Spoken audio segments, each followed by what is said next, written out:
This video is brought to you by Law Excellence IAS Academy. Dear students, welcome to the Daily Editorial Enrichment Program of 20th June. This article, What a $5 trillion Economy Would Look Like, is related to GS Paper 3, Indian Economy and Issues Relating to Planning, Mobilization of Resources, Growth, Development and Employment. At the meeting of Governing Council of Niti Aayog, the Prime Minister announced the target of $5 trillion economy for India by 2024. Before we examine this article, we should know what is the exact size of Indian economy today, what are the challenges that India needs to be faced, what are the developmental aspects that needs to be focused in order to ensure a $5 trillion economy. Current size of the Indian economy is around $2.74 trillion. We need to achieve $5 trillion. Then the growth rate that is needed is 12.8% every year. In order to achieve this $5 trillion economy, the need of an hour is for a design, funding, and the governance components. Let us take an example of Make in India. In Make in India, the design plan was very well structured. In order to raise the share of manufacturing in the economy from 16% to 25%, the well laid plan was absolutely right, in the right direction. However, due to absence of commensurate investment outlay, the program took a stall. With respect to funding, we need to increase both public as well as private investment. And moving on to the governance component, so we need to have a proper statistics to make a reliable policy. Moving further, let us understand what should be the characteristics of economy in order to achieve $5 trillion. In the article, the author is suggesting about the three goals that is needed for achieving this 5 trillion economy. What is the first one? It is feeling of empowerment or happiness. See, we know that India has been ranking around 148th out of 156 in the World Happiness Report, which is produced by United Nations Sustainable Development Solution Network. So we stand very low in terms of the happiness. So what is happiness? Happiness is directly related to the factor of empowerment. It is related to being an educated and experiencing good health. The author also defines about happiness. It is a sense of well-being. See, the first attribute of a valuable economy would be giving access to quality health and education for all. However, in India, we are facing a problem of broke down in the education sector and battling with the non-existent public health infrastructure in the health sector. Even though we have a private sector who have taken many initiatives, but the reach is very limited. The second attribute of the valuable economy is equality of opportunity. For over 3 decades, income inequalities have been rising in India. India today is more unequal than China. Some part of inequality of opportunity is related to unequal distribution of income. Other important element is gender inequality, which is manifested as women having less opportunity in life and is not going to go away with this redistribution of income along the class lines or across the social groups. Inequality in India can only be ended by equalizing capabilities across individuals. There is a need for efforts through a public action via education to reach this outcome. However, the income transfers mode has this issue altogether. See, the third important attribute of a valuable economy is preserving natural capital. In India, today we have around two-thirds of the most polluted cities. Air pollution shortens the lives and lowers the productivity, reducing the capacity to earn a living when alive. The poor are the most affected as they cannot afford to live in a gated communities. The environmental depletion is due to the pursuit of unbridled growth. However, any improvement in the life of the majority would require a realignment of the growth process so that it is less damaging. So, in this article, the author is trying to highlight about the quality of life along with quantity of the economy or the growth in the economy. The takeaway points from this article is the need or the focus of the economy should be on the design, funding, and the governance aspect in order to achieve three attributes of a valuable economy, that is, access to the quality of health and education for all, equality of opportunity, and preserving natural capital. And any improvement in the life of the majority would require a realignment of growth process so that it is less damaging, that is more sustainable. Moving on to the next article, that is forgotten funds. So which are the funds that they are trying to address in this editorial is about cess. So before we move on to this article, we need to understand what is cess, how cess is imposed, and for what reasons cess are to be used, and any other concerns that is raised in this article related to the cess. So what is cess? Cess is called as tax on tax. It is levied by the government for a specific purpose. Cess can be levied both on the direct as well as indirect taxes. The very important part is the proceeds received from the cess should be spent only for the intended purposes. It shall not be diverted for other purposes. For example, health and education cess is imposed at 4% on major central taxes such as corporate tax and income tax. So whatever the fund that has been collected through this cess shall be utilized for the purpose of education and health. So let's understand why cess is preferred over the tax.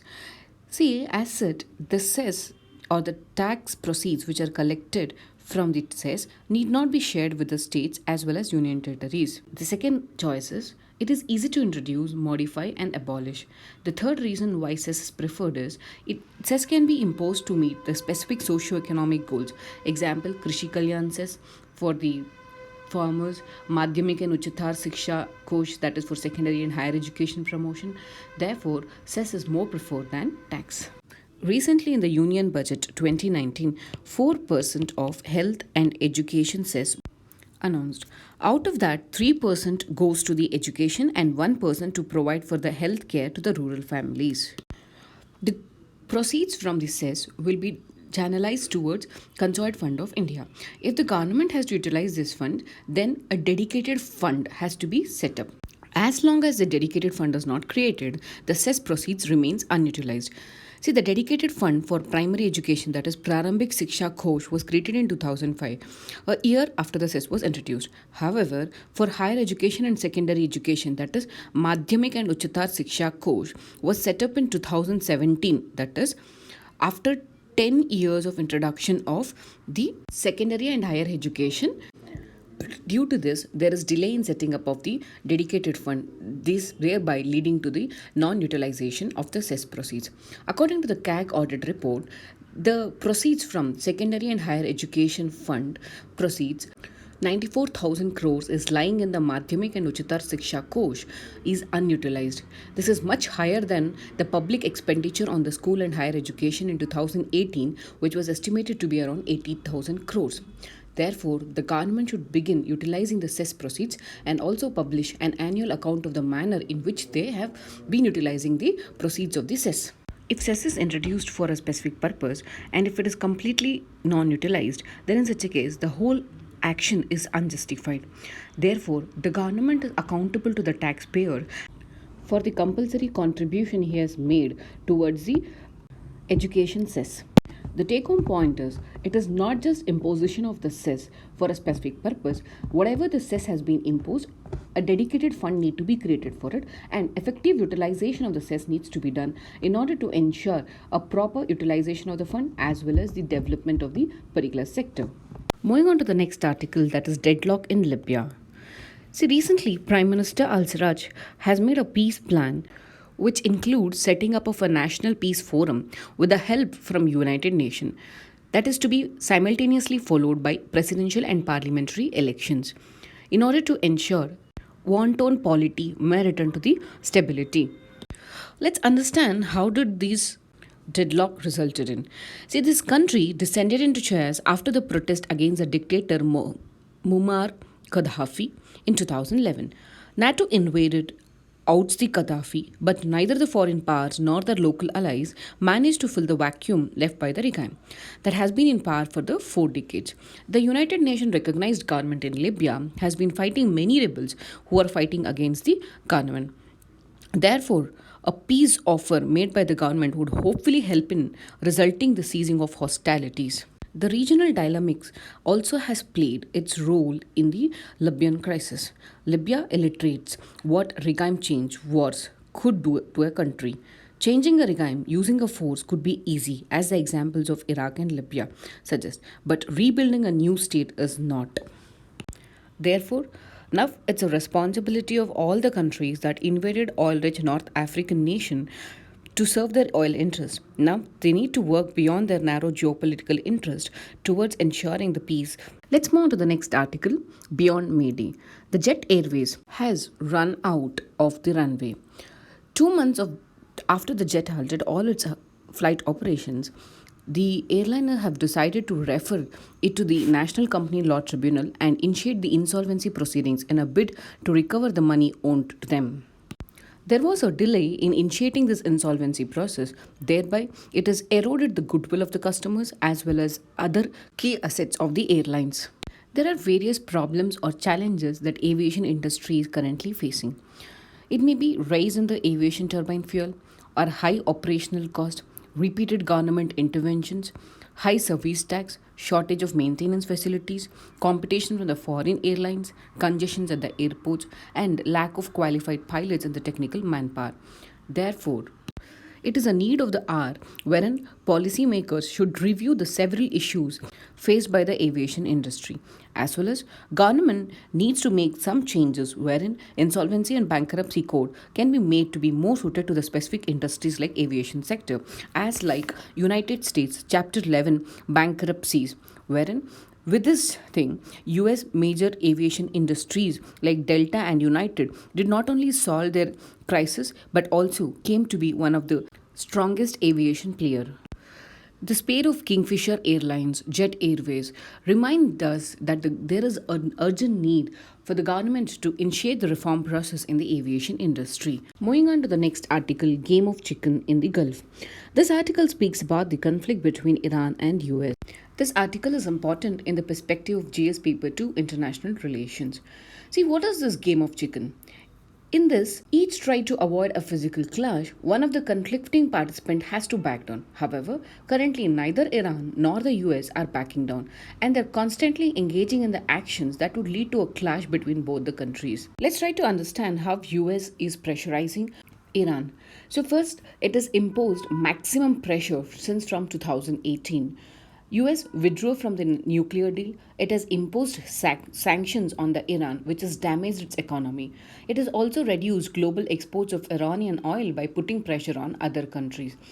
It has also termed Iranian Revolutionary Guards as a terrorist group. Okay, and it has been constantly supporting the Iranian rivals, that is Saudi Arabia and Israel, thereby trying to ensure an intimidation or a behavioral change in Iran. Through this pressure tactics, they want Iran to withdraw their support to the Houthis in Yemen war, who are against Saudis. They also want them to withdraw the support to the terrorist organization Hamas, which is against Israel, and withdrawal of the support to Shia groups in Syria and Iraq, which allows greater control to Saudi-backed Sunni groups in both the countries.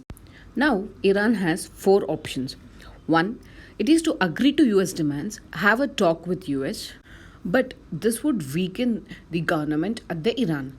Otherwise, wait for 2020 US elections, hoping that Donald Trump to be defeated in the US elections and then negotiate with other parties so that they'll come back towards Iranian nuclear deal, or work with other major powers like European Union countries, Russia, China, India, and to ensure US sanctions do not become effective and Iranian nuclear deal continues. And the last option available is maximum resistance with counter escalation.